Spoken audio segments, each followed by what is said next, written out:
Hello, how are you doing? Welcome to my presentation, LTech 4121, Section 020, Technical Presentation Skills at the University of North Texas. You're watching Save Your Spine, Weightlifting to Relieve Your Back Pain. If you're watching this video, it's probably because of one of two things. You either already have some back pain and you're looking to understand why and how to solve it, or you maybe don't have back pain and you want to know what sort of things you can do now to make sure that later in life you don't experience these kind of things. My name is Chris Alexander. I'm a CrossFit Level 1 certified trainer, and I also struggle with and have overcome lower back pain. What happened? So I'm really passionate about this particular topic because about 8 years ago, I had a disc bulge in my L4, L5, which is my lower spine. And why? Why did that happen? Well, I had a sedentary lifestyle most of my life. Up until I was about 25 years old, I had finally got to a weight of about 315 pounds. With that sort of heavy weight comes with a variety of issues, such as mobility, which is lack of flexibility, some mechanical issues in the body. And at that particular point, which is what kind of caused me to sort of seek out some help, was that some muscles in my hip flexors had actually shortened. The hip flexor muscle is actually, kind of where it sounds, right at your hip, and it actually is what kind of allows your leg to, allow you to walk. So swinging it in a forward backward rotation. So the combination of my shortened muscles, my weight, the lack of flexibility actually had caused my sciatic nerve that runs down your spine, splits and then goes down your legs to actually the muscle had tightened to a point where that nerve was being pinched. So if I was to lay flat on a table and lift my leg about 10 degrees, anything past that would be excruciating pain. So needless to say, this is a big passionate topic of mine because the doctors during this particular time period were telling me you won't be able to lift anymore, you won't be able to run. As you even start to lose weight or do anything, you basically can work on an elliptical. You can do some weights, but you can't do some heavy things that load the spine because you have the disc bulge. So here's an example of me. This is on the left here is me at 315 pounds. On the right is what I got to after about 2.5 years at 172 pounds. Right now I'm sitting just south of 200. Since starting CrossFit, I actually put on some size. Not necessarily a bad thing. Muscle is good. So today we're just going to kind of talk about some things about the lower back, what causes it, and why, and what are some things that you can do to sort of help prevent this in the future or alleviate it if you have it now. One of the things I will talk about later in this session is the fact that coupled with weightlifting should come with pre and post stretching. If you can't lift weights, if your flexibility is bad, and we'll talk about some of the things that you can do later in lifting, stretching is going to be vital to keeping your body mobile, keeping your body loose, so that you do have the ability to stay functional, throughout your life. So let's kind of get started here with some facts and some discussions about what causes low back pain. So it is the single leading cause of disability in worldwide. If you think about our culture today and think about maybe your life, we typically spend a lot of time sitting. We didn't used to, but now we have with technology, how things have changed. We spend a lot of time in front of a TV. We spend a lot of time in front of a computer, working. And kind of as we would call being sedentary or vegging out is another term for it. Over 1/2 of all working Americans admit to having back pain symptoms each year, and it's the second most common reason for visits to the doctor's office. So that's to me is kind of, sort of a radical sort of thing. And we spend about $50 billion each year on back pain, with a combination of chiropractic, pain meds, surgery, shots into the spine, things of that nature. So like I was saying, with having a sedentary lifestyle, we literally, you know, think about myself. You know, we get up in the morning after being dormant in our bed for 6 to 8 hours. We walk around a little bit. We get ready. We go get in a car or on, in a bus, whatever the case may be. You go to work. You're sitting. You're sitting at work for several hours at a time. Maybe you walk to lunch, walk to the restroom, walk to the soda machine, maybe. Um, then we basically repeat that process going home. We get to the house and we sit, for several hours in front of the television, watching TV, and then we go to bed, start the whole thing all over again. So the majority of our lives in a day to day, it's pretty shocking that we actually spend sitting in front, seated, really sitting in front of a TV, sitting in front of a laptop or a computer screen. Some of us with kids, some of us who maybe might be a little bit more active, but we are still, in America, a heavily sedentary society. So, um,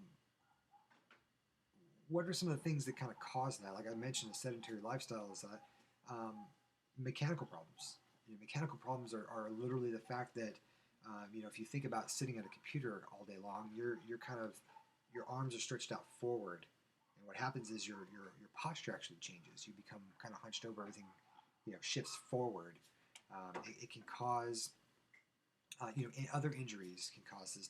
Disease and illness can actually cause lower back pain. Pregnancy actually causes lower back pain. And it affects pretty much anybody at any age. So it doesn't matter whether you are 55 or 18. Um, you can be affected by this. It's more common among adults between 35 and 55, mainly because that's kind of the peak of when we've hit that time frame of lots of work and whatnot, and kind of in that culture. When we're younger, we're a little bit more active, but it's that time frame is really when we're the most at risk for lower back pain, and it's really associated with how our bones and muscles and ligaments and everything sort of works together. So if you hear me say things like, or even your doctor saying mechanical issues or biomechanics, that's really what we're talking about. How the body as a whole works together to allow you to function. So let's talk about the sedentary lifestyle. Basically, too much time sitting is bad for our health. I mean, we can all say that if we're not being active, more than 30 minutes a day, 30 minutes is even not enough. We should actually be active way more than that. And a lot of that just comes with, making some simple changes. During our day to day, I mentioned this. We have an 8 hour job, and we basically spend a lot of that sitting. We spend a little time in walking, a little time doing things, but most of the time we're just sort of lazy. I kind of equate myself here to the photo of the kid here, sitting here kind of vegging out on chips, because basically, it's during this time that we sort of develop a lot of things like heart disease, diabetes, cancer, obesity. At 25 years old, I'm 33, but at 25, at 300 pounds, you're not active. You're not doing anything to really help yourself long term. We all kind of want quick fixes right about now, but we're sort of sitting in this time frame where we got to do things now in order to be able to help set us up for the future. So even if we take a look at this kid here, you can see how his posture is. He's kind of slouching in the couch. So every time we sort of sit, we don't really have a good posture. We don't stand up straight. We're not allowing the body to sort of elongate, stretch back out. Mechanical problems. Mechanical problems are really just how your body moves. The spine moves, the way you feel when that happens. You think about lunging forward, squatting down, bending over to pick up things from the floor, twisting, shifting, different kind of things. How many times have you sort of slept at night and you have really felt discomfort, and so you rolled over, right? Or you kind of sat maybe in the fetal position, or you maybe sat too long with your legs crossed, and what happens, you sort of needed to switch legs, right? So a common symptom of a mechanical problem is really disc degeneration. You can see here at the top, this is what a normal disc looks like, and as we kind of scale down, you can kind of see what happens here.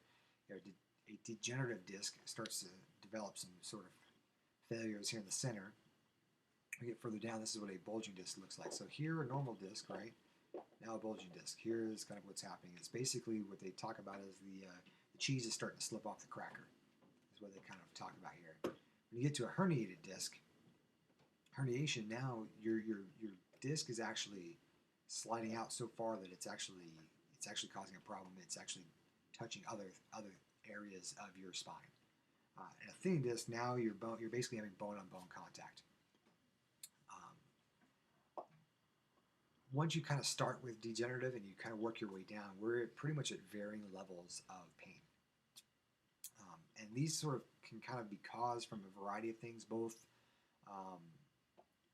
just the way we live our lives, all the way down to actually illness and infections and things like that we can actually get or be born with, that can kind of cause some of these breakdowns in our spine. There are standard injuries that can happen that can also cause lower back pain.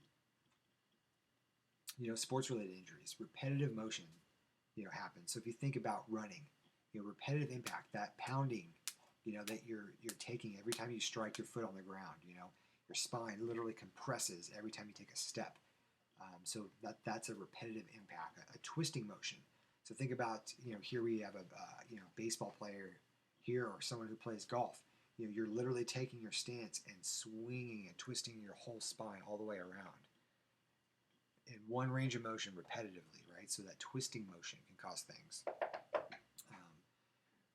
Weight loading, so weightlifting. If you've ever been to the gym, you watch people do back squats, or overhead squats where your hands are up high with holding a bar over top. You're literally putting weight on your spine that causes it to really shrink down and compress, right? Which can cause, especially if you have poor posture, if you're not, your movement pattern isn't correct, you can actually cause severe damage to your body, and further create an injury and whatnot that can lead to having some back pain. Disease and illness, can also be a cause and contributor to having back pain. What are some of those, kinds of things? Well, we have scoliosis, arthritis, spinal stenosis, osteoporosis. Kidney stones can actually cause back pain. Infections and tumors, they're not common causes, but they do happen. Infections and tumors can cause pain just because of how involved they are. Because they develop in the body, they can actually put pressure right on the vertebra. Pregnancy, for anybody who's watching and has had children, you probably have felt that. A lot of that happens because of different things. Weight gain. You now have a child that has now shifted how your center of gravity has functioned. So now, instead of being perfectly aligned in your posture, your child actually moves you forward, so you end up sort of readjusting your body in order to be able to stand up straight. Not to mention, it puts pressure on the uterus and the blood vessels, which is right near the pelvis, and so that's what puts a lot of pain as well in your lower back. So men, we don't really have to deal with this, but women, who have had children or will have children, we'll deal with that. Like I said, posture also is one of those areas because it adjusts your center of gravity. So those are some of the leading causes of what really causes back pain. We really have some issues that develop mainly from just standard life living. Is just the fact that we are a culture that is highly sedentary and that we sit a lot of times. So we don't really have an active lifestyle. We don't live on a ranch or a farm where we get up every day, right after before sun has even come up, in order to be able to be active and work physically with our hands and our bodies. So we end up sitting all day long. So because of that, we actually have to do some things which we call mobility, which is the next section here that I'm going to talk about, to help increase our flexibility, to help open up our body, change our posture back, to fix or counteract the things that we do all day long that sort of change how we function and how our movement is. So if you think about sometimes, um, you know, not being as mobile in your shoulders, you might not be able to go here with your arm raised where you should be able to go straight up with your arm raised.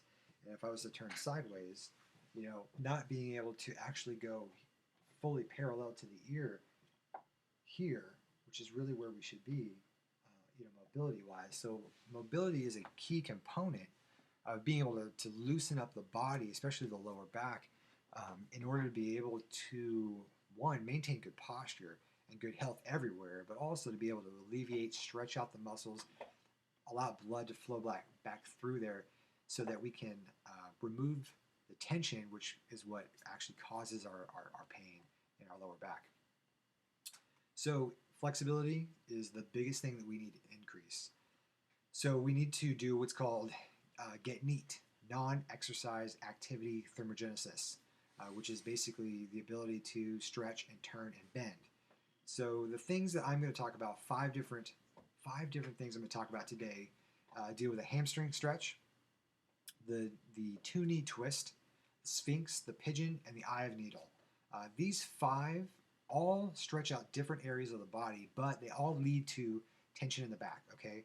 So let's talk about the hamstring stretch. The hamstring, why are we stretching our hamstrings out? Well, when our hamstring muscles get tight, they put tension on our glute muscles, which ends up tightening down the back. The two-knee twist, the sphinx, the pigeon, and the eye of needle all stretch out glutes, hamstrings, a little bit of quads, but more glutes and hamstrings in order to open that, and your hip flexors in order to open those muscles back up to alleviate the tension that is being pulled on our lower back. So let's talk about the supine hamstring stretch. This is a great one. So if you actually do have some back pain right now, you get to lie on your back. There's nothing more comforting than doing that. So you can see here, she is lying straight on the back. And what you will do here is you will actually bend your right knee or left, whichever one you want to start with. Today we'll start with the right knee, to your chest, and you're going to put a strap on it. Okay, you can use a towel if you don't have a strap, or a band if you have a band around the foot, and you're going to then basically straighten your leg toward the ceiling. As you straighten your leg toward the ceiling, you're pressing through the heel. So you can see here how the heel is flat. It's pressed straight up, right? And your goal then here, as you're using, as you are, sorry, I lost my place here.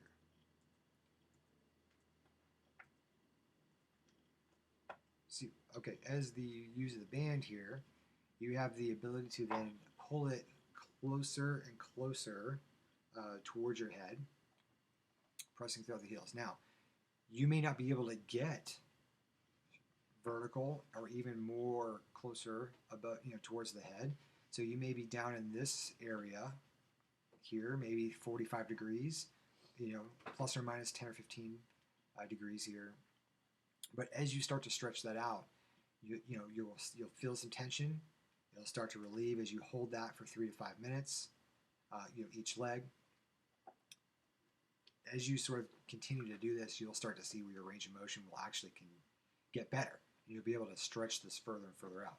So this hamstring muscle right here is actually what's going to get stretched as it opens up that large muscle group here. The hamstring here is basically all of this side, back side of your leg. So that's going to be how you do that. Now, if that is too difficult for you, I would suggest maybe don't.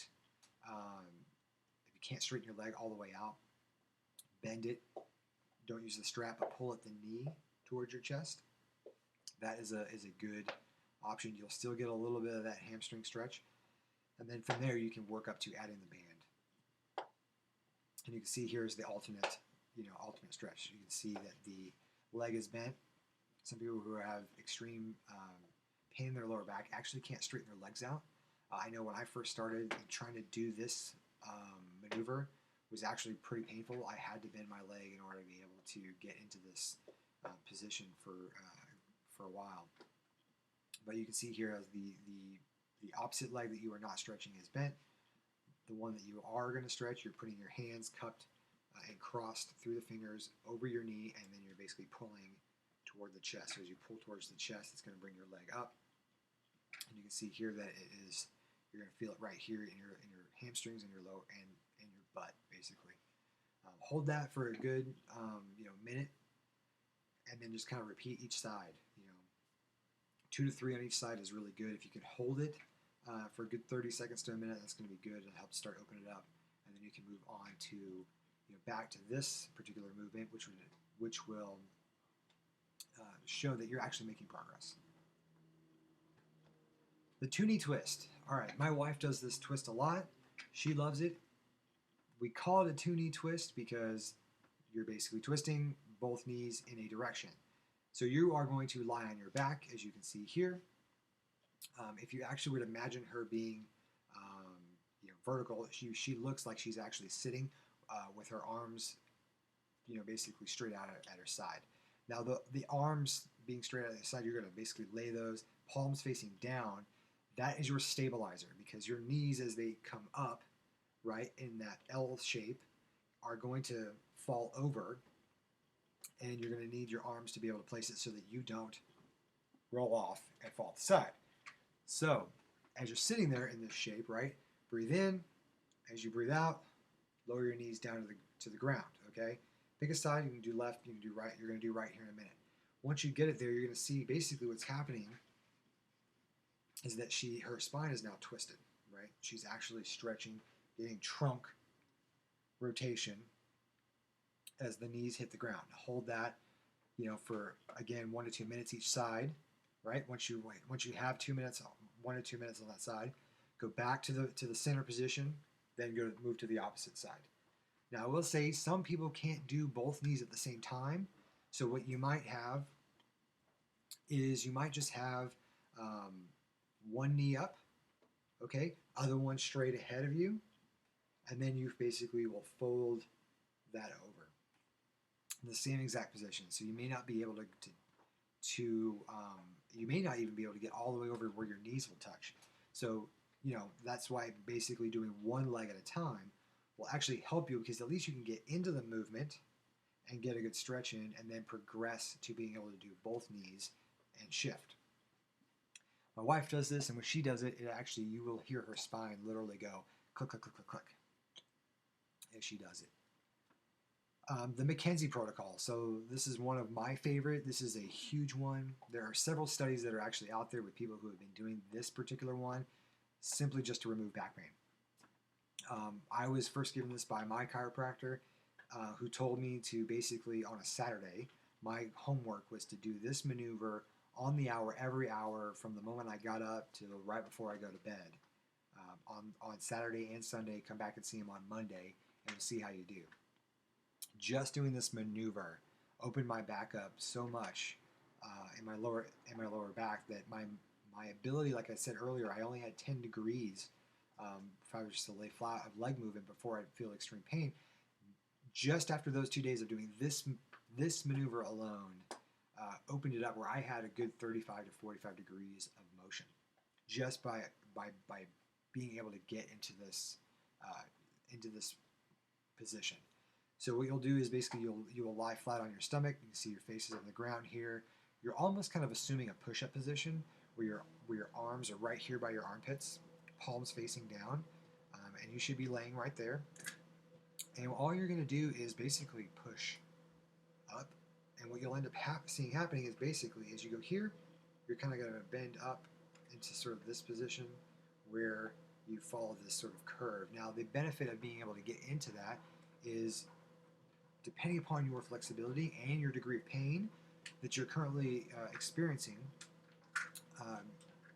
you can control how much, as you're pushing, how far you're actually bending. So the more flexible you have, or the more you are able to push, the further you can get back. So your goal, is actually to really kind of get to more like here in this position, whereas you might not be at that level. You more so might be, just a few degrees up. This is a good one. You're actually going to see what's going to happen is that right here in the lower back, You can see that you're getting a stretch there. Also, what you're actually getting a stretch on the opposite side, right in your abs. So your whole ab wall is actually going to stretch out as you're getting into this maneuver. So this is actually one of my favorite. I hold it for about 30 seconds to a minute, um, come back down, and then repeat it 2 or 3 different times. You need to really open it up. This is a great one that you can do pretty much in your office, right at your desk. Literally hit the floor, kind of get right into that position, push up, go back down, get 2 or 3 reps in, and you're really good. You can kind of do this throughout the day. Sometimes you'll see people, they'll do this exact same maneuver, but instead of doing that there, they actually will put their hands here on their back and push forward in this manner, which you can do that. That is good and available for you to do if you don't want to lay on the floor. This one is actually more effective. The other one will work. However, you have no ability to really control how far you go back, and you might actually experience some pain. So laying on the floor is going to be a little bit better for you. So you can see here, the goal is to work is basically to get off your forearms and having full extension. You can see here she's fully rounded, faces up, to the ground. You see she's basically straight off the ground. So this is kind of the goal you want to get to here. I'm not there yet. I still am leaving my most of my body on the floor. And this part, the bend in my back is not as severe. My wife, who's a lot more flexible than I am, she can actually get into this really easily. So we're going to talk about pigeon pose. Pigeon pose is actually a really good one, where you can tell here you're going to be flat in the back. But when you get into here, you're going to actually feel a good stretch right here in the hamstring and more in the gluteal area. In this movement, as you sort of push up into the position, pigeon position, you'll actually see a bend in the lower back, which will get you just a little bit more low back extension and loosening there. So what's going to happen is you're going to be on all fours, palms facing down, on your knees. You should see basically a chair sort of position here. And what's going to happen is you're going to take this front leg, this front knee here, and bring it forward. And as you bring it forward, you're going to actually move. You're actually going to begin to bend forward, and you will cross. Basically, if you can look at here, you're going to actually cross that leg over this direction here. As you sort of bring this leg back, and this one crosses forward. And then as you lower yourself down, right, what you're seeing here, you're now in the beginning portion of pigeon. Some people actually can't lean their whole body up. So what you're happening is your leg is actually crossed this way, and the back leg is actually moved down. So your hand should be on both sides. The outside of your legs. As you inhale and exhale, keeping good posture straight up. You may not be able to get straight up, so if you cannot, get your body upright and your posture, lay down, okay, on your forearms here on the ground, as far as you can get your body to the floor. Basically, just lay there. You'll still get a good stretch. You won't get the stretch here in your lower back, as you can see from my diagram here. Thank you, WikiHow. But you will get the stretch that you want here in your hamstring and your glute muscle. Eye of needle. Now this is a really good one for your lower back because it's also going to stretch. Again, like I said, all this is really stretching your glutes and your hamstrings. So it's another one that's going to happen the same way. So lay on your back flat. You can bend both knees towards you. You're basically going to sit with your feet crossed while laying on your back. And all you're going to do is bring your hands through the eye of your crossed leg and cross them over your shin and do the same thing. So the originally one that we showed, that was the first stretch that we had shown, where we were stretching the hamstring stretch. We're kind of doing the same thing here. However, instead of using the band, we're actually going to use our hands as the mechanism for pulling, but we're actually crossing that leg over as we pull back. So Once you have that, cross your fingers over, you're putting it right on the outside of the shin, just below the kneecap, and then you're basically just slowly starting to pull in towards you. Your goal, as you're getting more and more flexible, should be that leg that is crossed, the shin, um, should actually be able to get to your chest. You should actually be able to get it all the way there. Now you may not be there, so you might still be way, you might still be out here. You can see in this photo, she's still pretty far out. But the more and more that you get flexible, the more and more you will actually be able to stretch. So once you have thread the needle, and once you've gotten your hands over the shins, just give it, start to slowly pull, hold for about 15 to 20 seconds, slowly pull again. As you begin to hold it, you'll begin to feel the tension in your hamstring and your glutes start to release, which will allow you to actually pull a little bit more closer to the body until you get to a place where it's like, okay, I can't pull anymore, or I'm in so much pain, or I'm starting to begin to feel pain. That's when you need to kind of stop. So bring both feet back down to the ground, cross the other leg, and repeat on the other side. So eye of needle. Eye of needle is a really good one. I really like it, especially accompanied with the McKenzie protocol. They're really, two really good stretches that you can do. One where you're laying on your chest, and then two where you flip over on your back. And they're both in a place of easy comfort, right? If you're laying on your stomach, it's a good place of easy comfort for you. If you're laying on your back, it's another good place of easy comfort. There's nothing structurally difficult about the two workouts, but they are equally really, really good to allow you to be able to get your stretch in and actually be able to see progress. And the more and more flexible that you get, the more you can push away on the McKenzie one. The more flexible that you get, the more and more you can pull your leg towards your body.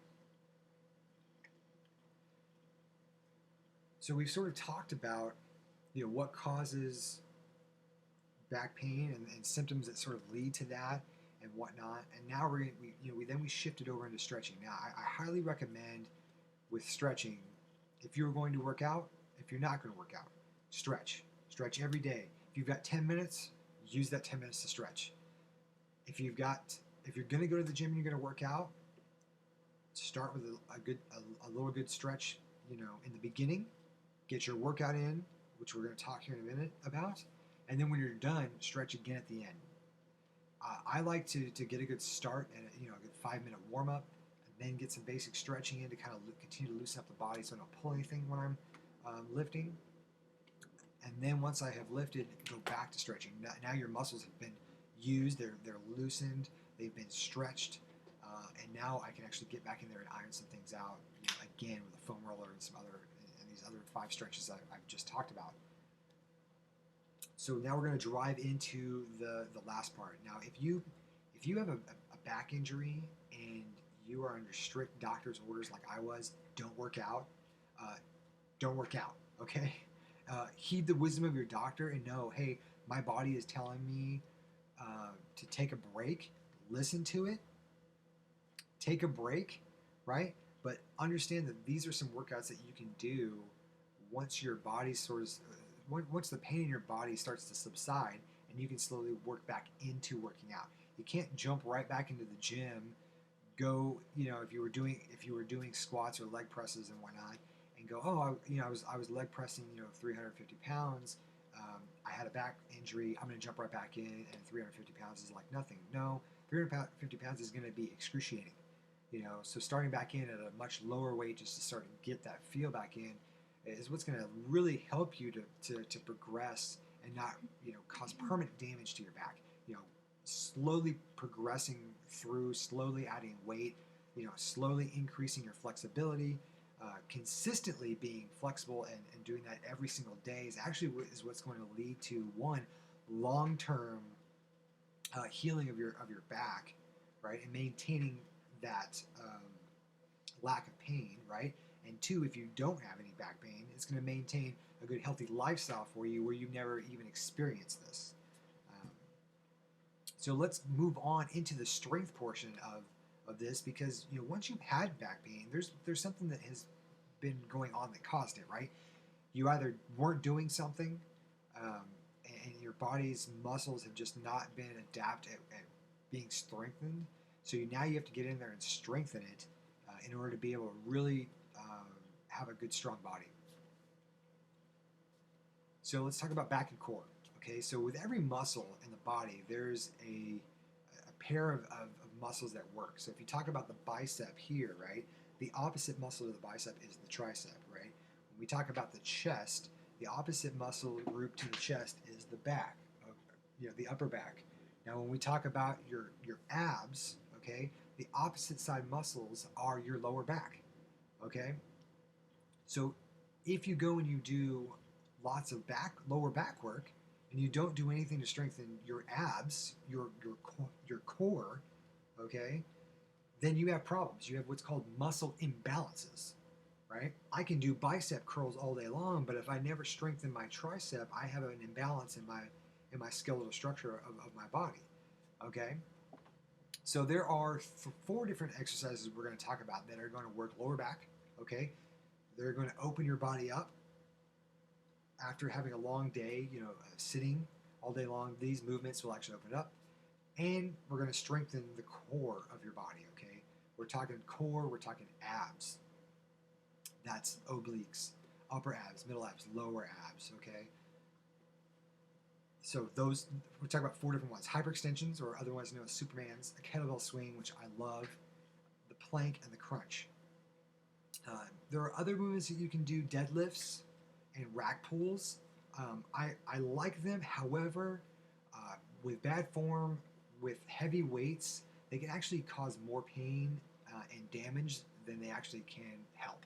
So I won't really talk about in this particular presentation, but know in the back of your mind that if you wanted to do a deadlift after you have sort of progressed to a place where you felt really strong and really solid, a deadlift and a rack pull are really good options to be able to actually, continue to strengthen your lower back. Now, I say that, but also understand the fact that everybody's back and injury is different. So I have a disc bulge in my L405. Some people have, other, herniated discs. Some people have just degeneration of the spine, where it's multiple discs, there. So everybody sort of has a different one. So understanding that the deadlift and the rack pull might not work for me, your injury it may work well for. I know if I get into a deadlift position, I like the hex bar. Don't use a straight bar, mainly because it brings your body back and you're in better posture than a deadlift straight bar. The rack pull isn't bad because you're just sort of standing up. A bent over row for me is also one of those areas where I struggle with my lower back because you're already in a very vulnerable position. So being in that vulnerable position, you open yourself up for pain and for things that later you don't want to have. Nobody wants to be working out on a Monday and then they can't go back to the gym until the next Monday because whatever movement they did in the gym that day basically inflamed their spine and they actually couldn't do anything for 6 more days. So that being said, let's start getting into the Supermans.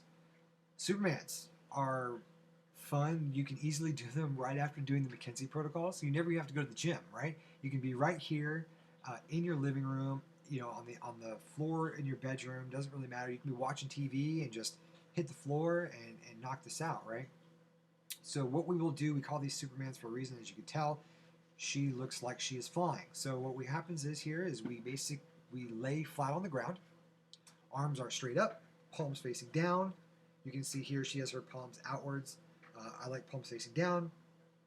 Feet are together at the end, and literally what we're going to do is simultaneously we are lifting our arms up, we are lifting our feet off the ground, and you're basically going to create a slight arch in your lower back as you bring sort of that your arms and your legs up. Okay, so your chest should leave the ground, your shins and the top part, or I should say the lower part of your quads, should also leave the ground. If they can't leave the ground yet, that's okay. Get as much lift off of the ground as possible until you can get fully lifted, and you'll be able to start getting that. That's how you'll see progression. These are great that you can actually do, 2 seconds, lower to the ground. 2 seconds, lower to the ground. You can actually rep these out pretty good and really work the lower part of your back and have a really good workout without ever really spending more than 30 seconds to a minute on this, and you've literally worked out your lower back. So this is a great one. I like it. You can do it literally. You can go McKenzie protocol, boom, Superman. You're in the same position. All you have to do is arch your back, and lift and get lift off. Kettlebell swing. I think the kettlebell swing is probably one of the most underused and underrated movements that you can do anywhere from your home to the gym, okay? Now, if you think about this, the kettlebell swing, you basically have been inactive all day long sitting, right? So what's going to happen in the kettlebell swing, which I'll show here in just a minute, is that you actually are going to get into a squat position where as you pick up the kettlebell from the floor, and then as you stand up and actually swing the kettlebell overhead, you actually are going to open your entire body up to the correct posture, and then get back. And then as the kettlebell actually swings back in front of you, you're literally kind of arching your back to counteract the weight, and then get back into the lower end of the squat position. So it's a great movement to really open up the entire body, which is what we need after sitting all day long, right? So let's talk about this. We are going to stand over the kettlebell with the feet hip width apart. Some people like to be a little bit outside of that. I don't recommend being narrow because you need enough pathway to be able to get the kettlebell to go between your legs. So don't go narrower than hip width apart. You want to definitely be, either right at hip width or just slightly outside of that. Keep chest up, shoulders back and down. Okay, you don't want them up. You don't want to have your traps, up. You want them back and down. Okay, so the kettlebell should be in line with the middle of your feet. As you're looking down, you should be able to see that. You're going to squat down and pick up or grip the kettlebell with the palms facing you and the thumbs wrapped loosely around the handle. Now, don't grip it so tight, but you want to hang on to it, because what's going to happen is you swing that kettlebell above you. Your arms are not doing the work. Your arms are literally a lever holding onto a giant bell weight that is and working as a pendulum as you swing it around in front of you. So that's what you really want to be doing as you do that. So as you stand up, still gripping the bell, we're going to get into the beginning part of that swing. So soft knees basically means you're going to get a slight bend in it. You're going to shift your body weight into your heels, okay? That is the back part here. Lowering your butt down and back, okay? As my friend Chris Gethin likes to say, you need to pretend there's a midget behind you that you are back into with your butt.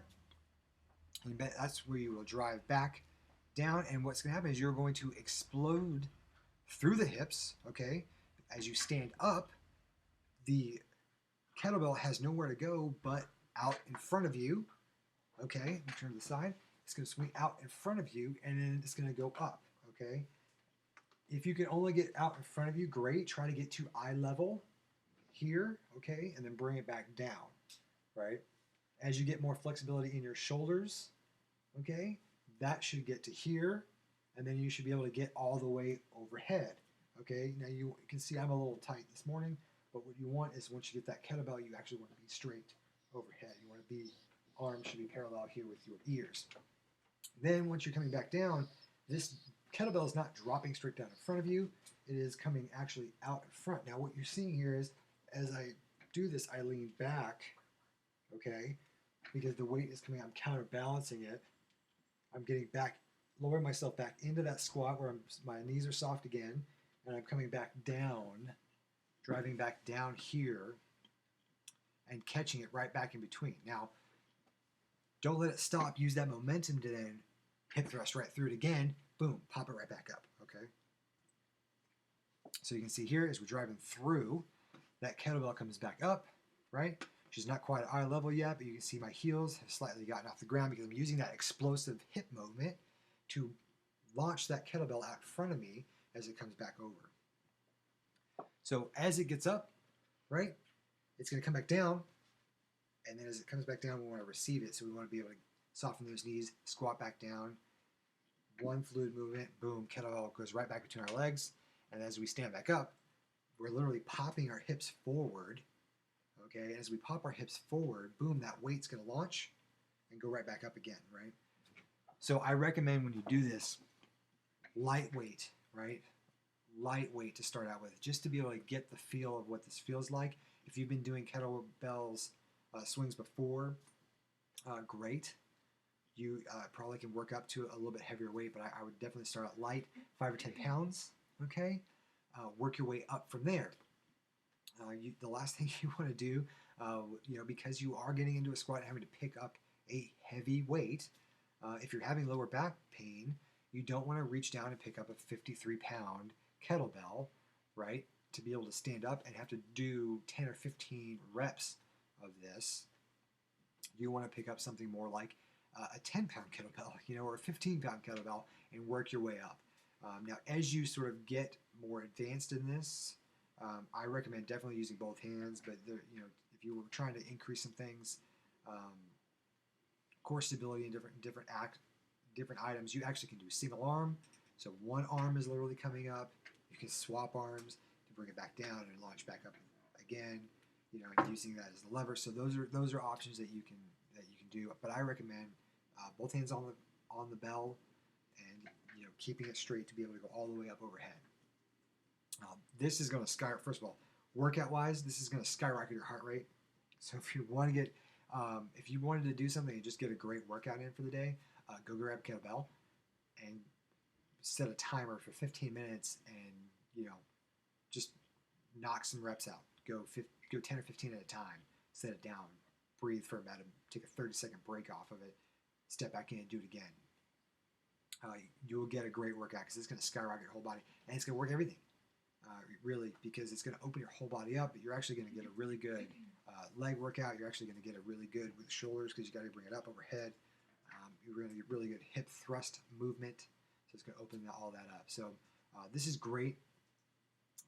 Opening up your hips, getting your hip flexors engaged, opening up your body. Now, I recommend that once you've done this workout, definitely get back into that eye of the needle and the hamstring stretch once you've done this, because you're working those body parts. So those are good. This is a good movement to then go back to the stretch to be able to loosen back up. The plank. I don't think there's anybody who actually likes the plank. We all tend to be pretty weak in our core structure, our core stability, just because we don't really support ourselves very well in our posture. We end up actually sort of hunching down a lot. We never really have to support our frame wholeheartedly. So the plank is a great one to actually use, and there's varying levels. Here you can see she is on her forearms. That's really the standard for the plank. For those who aren't there yet, you can actually drop to the knees, so that basically your knees are the only thing that you are pressing on. You can actually go full extension here, so instead of being on your forearms, you can actually be fully pressed out in the up position of a push-up, where you can actually do that. That is actually quite easy. It's still, first of all, the plank is still going to be a crappy exercise in the sense of you just hate doing it, right? But it's great for the body. Okay, it's going to work your body and strengthen your core, and it is one of the best ones to use. You just gotta gut it out. Okay. So what we're going to do is start by getting down into, laying on our chest, getting down into the press-up position. Get your feet here, tucked under you, right? Get onto your forearms here, and as you're laying down, we're basically going to push up. Okay, so we've been laying here. We're now pushing up here to the forearm position, right? So you're basically sitting in, your arms are sort of in an L shape right there. Okay, if this is a struggle for you, definitely palms down, go into push-up position, okay? Go to the full press-up spot. If that is still difficult for you, get onto your knees, okay?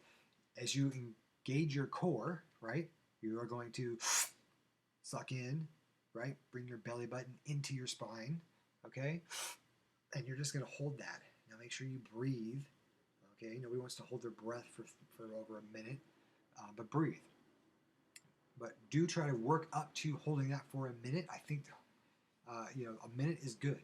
If you can get to a minute, you're doing really well. 30 seconds, you're doing really good. So I would recommend starting at, let's get 30 seconds on the clock and see how long it takes. See if you can do 30 seconds.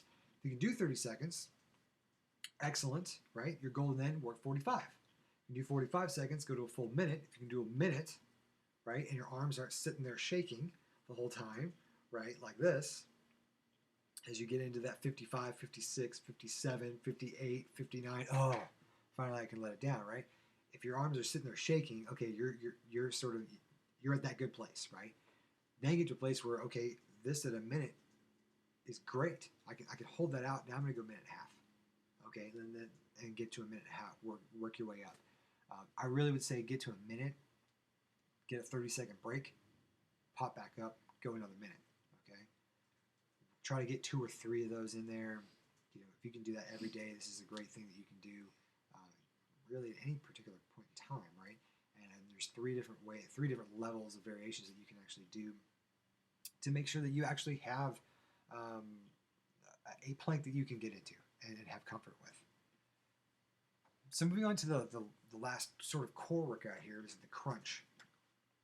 The sit-up, why the crunch over the sit-up? Okay, the sit-up, when we do the sit-up, we're going to put a lot of pressure on our lower back as we go all the way up into that sit-up, okay, breaking our hip crease to do so, and then go all the way back down. It's a lot easier for us to be here and crunch down with our ab muscles, getting them to tighten and then press back out, than it is for us to try to get all this momentum all the way up, break our hip crease, you know, as we get all the way up into it, and then lay back down, right? So what often happens, especially if we have lower back pain, is we're going to get up into that sit-up, and we don't lower ourselves back down. We fall back down quickly. A lot of times, if you have lower back pain, repetitive motion in that, you're going to feel a lot of it starting right about here, getting all the way up into that. Then you're going to rest. Then you're going to lower back into it. And you're going to do a lot of work right up into here, and then you get back, and then you're going to rest again. So the crunch is just a better way to get an ab workout in to strengthen your core without irritating your lower back. So here, lay flat, bend the knees, get them nice and tucked here. Get your arms, you know, you can cross them, get them right, you know, back on your head. Some people say, you know, go, you know, right outside the ears because you don't want to be tugging on your head and pulling it down, your chin down into your chest. You know, you definitely want to get here, and you just want to be able to get forward. So if you're here on the side, this crunch, right? You're literally seeing as I'm not bringing my head down. You know, I'm just sort of getting it forward. You know, so what I recommend is as you are laying flat here in position A, right? All right, as you begin to breathe out, exhale, and then get into tightening your abdominals. As you exhale, that's going to happen, right? Roll your shoulders off the floor and getting into this position here. So you can see here in position B, the shoulders are off the floor. Your back isn't off the floor, okay? Just your shoulders are rolling off the floor. She's not tightening her head and crunching her chin down into her chest. It's still there. Picture having an orange literally sitting right here underneath the chin. You do not want to have that tightened down because then you're jerking on your head, right? So she's literally just rolling the shoulders off and getting forward. So as you breathe out, you're going to tighten those abdominal muscles, right? As you breathe back in, you lower yourself back down to the ground, right? If you do that a couple of times, you can do that even sitting up, and you can actually feel the difference than holding your breath, right, and then going in, or just breathing out while you do it. Actually breathe out, breathe out, and then as you get into that crunch, hold it, come back down. So those are some of the best ways to really get that going. So those 4 I really like. Those movements, I would say definitely please avoid the back squat. Anything that loads the spine is going to be painful. So back squat, overhead squat are going to be front squat, really kind of going to be your main 2. I really like to recommend that if people have low back, you have 3 exercises now, machine-wise, that you want to go use instead of the back squat. The back squat, one movement, it's really great, but you're loading your spine. It's painful. You want to switch into leg extension, leg curl, and leg press, careful of which leg press you use. Stay away from the hack squat because you're putting your lower back in very vulnerable positions that are actually going to cause more pain than they are harm. Let's see here. Yep, more of that. So some final thoughts here as we sort of wrap up. We've talked about what causes it. We've talked about our sedentary lifestyle that we have. We talked about stretches that can really open up the body, right? Get our posture back to being vertical. And we've talked about as we sort of stretch and we start to relieve some of that, you're going to start seeing as you just stretch, right? That you're going to start seeing your body be more flexible. Your body is going to be more adaptive to what you throw at it, but it's also you're starting to see that your lower back is not going to be in as much pain, especially as you open up your hips. You get to relieve out the tension in your hamstrings. You're going to be that. So remain active is sort of my final thought. Being inactive, being in the bed, sitting on the couch, sitting at your desk, you're going to tighten the body. Okay, so whenever possible, go for a walk. If you got to set a timer on your desk, for every 15 minutes, or for every 2 hours, get up and go take a brisk walk around the office. Go do it. Walk to go to lunch. Walk back. Stand as much as possible. If you can go to a meeting, and I work in a software industry, so we do stand-ups every day. We're standing. I work at a whiteboard a lot, so I'm standing a lot. If you can get into a staff meeting, stand. Right, if your boss will allow it, pace if you need to. If you are at your desk and you're on the phone, stand. If you have a mobile one, it can kind of be mobile, be able to walk around and do that. Those are options, for you. But be active. Don't just keep your activity to I'm only at the gym for that 30 minutes or that hour and a half that I'm there. Okay, I'm active for an hour, but there's 23 other hours in the day that I'm inactive. So you got to start increasing that activity, that NEAT, right, throughout the day where you're consistently, as one of our coaches puts it, fidgety, right? You want to be able to be moving. You want to be able to get up, get down, walk to be able to go to the restroom, walk around the floor of your office building, take the stairs instead of the elevator.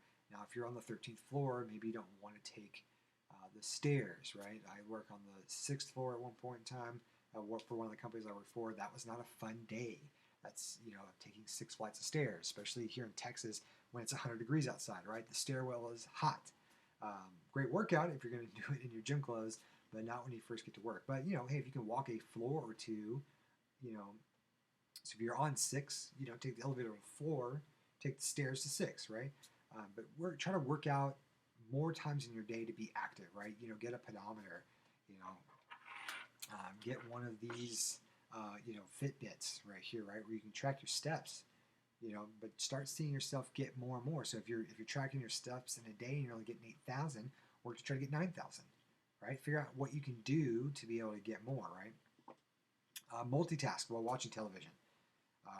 You can be sitting on the couch on your laptop watching TV. You can be sitting on the couch just vegging out watching TV.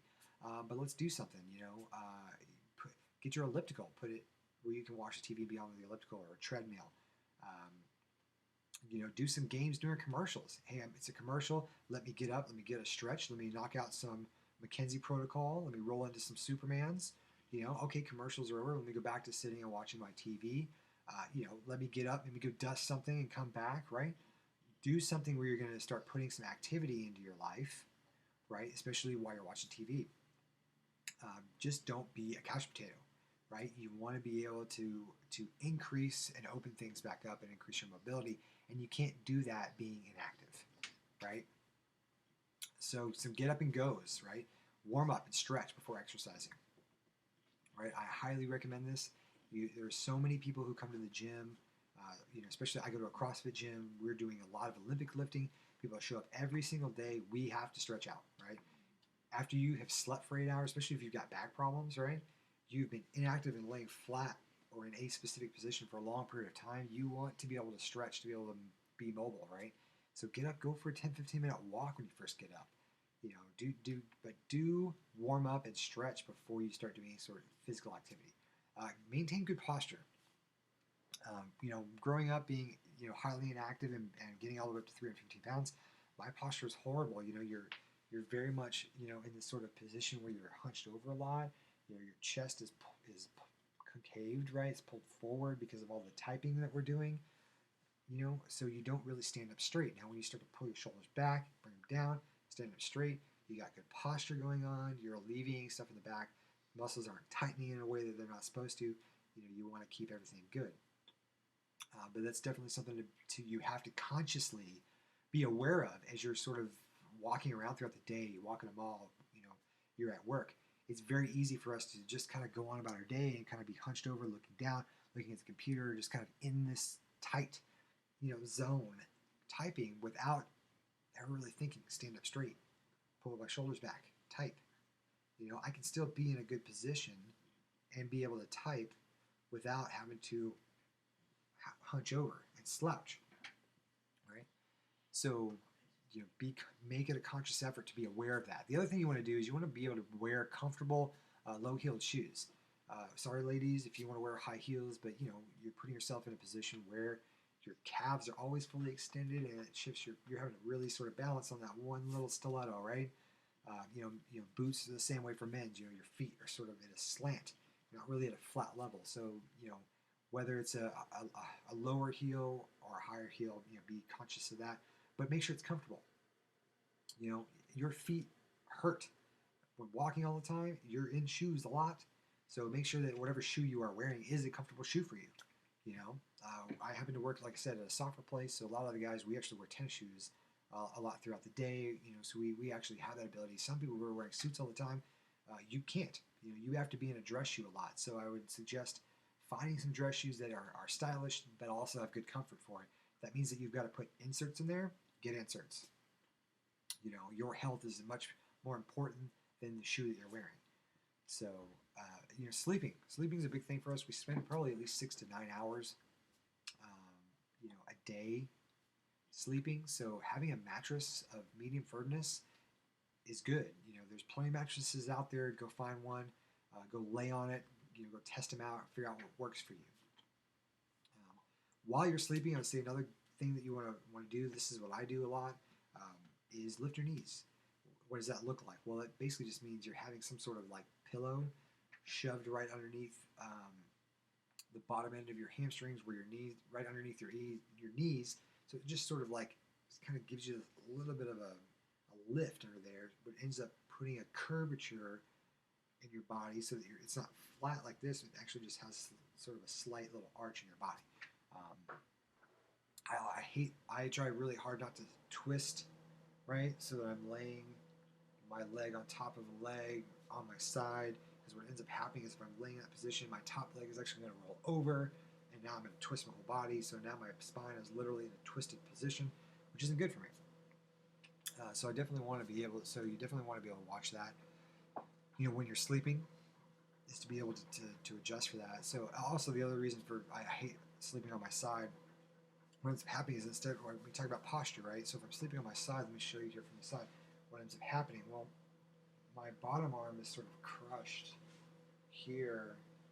My top arm is heavy and ends up rolling over. So what ends up happening is my whole body is now compressed. And if I'm going to sleep like this, right, for 7 to 8 hours, my body's going to be really tight when I wake up. So I have to really work to stretch it all back out. So those are just some things to kind of be aware of, to adjust for. We probably all sleep in varying things, twisted or on our back or on our sides, on our tummies.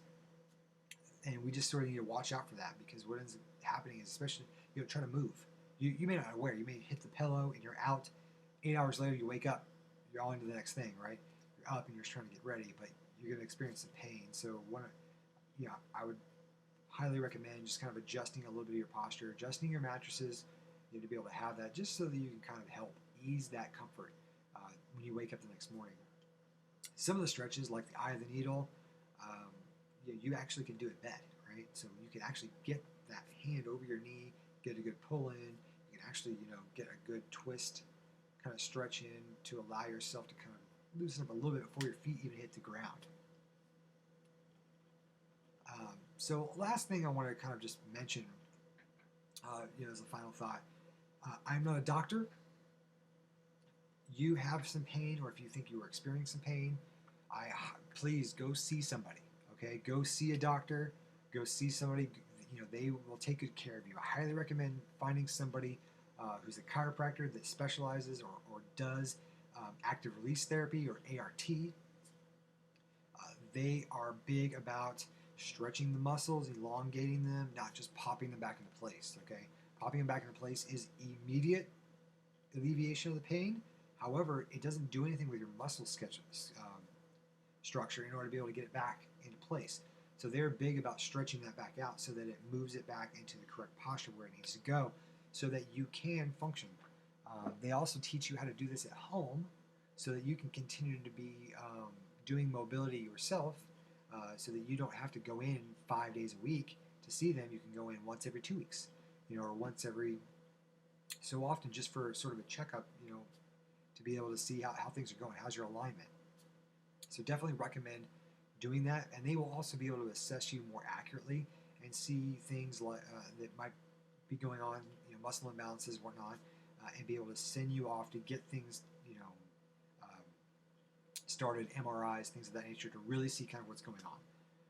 So I just want to thank you for watching this video and attending it. I hope that if you're having some back pain, that these stretches actually help you. They've helped me, and they will actually be able to help you to alleviate the pain that you're having now. And if you don't have back pain, I hope that these stretches and the exercises afterwards are things that you're actually currently doing, so that later in life you're not going to be suffering, from this. But again, definitely, do these stretches, do some of the lifting. Avoid the things that really are going to put you and your lower back in a vulnerable state.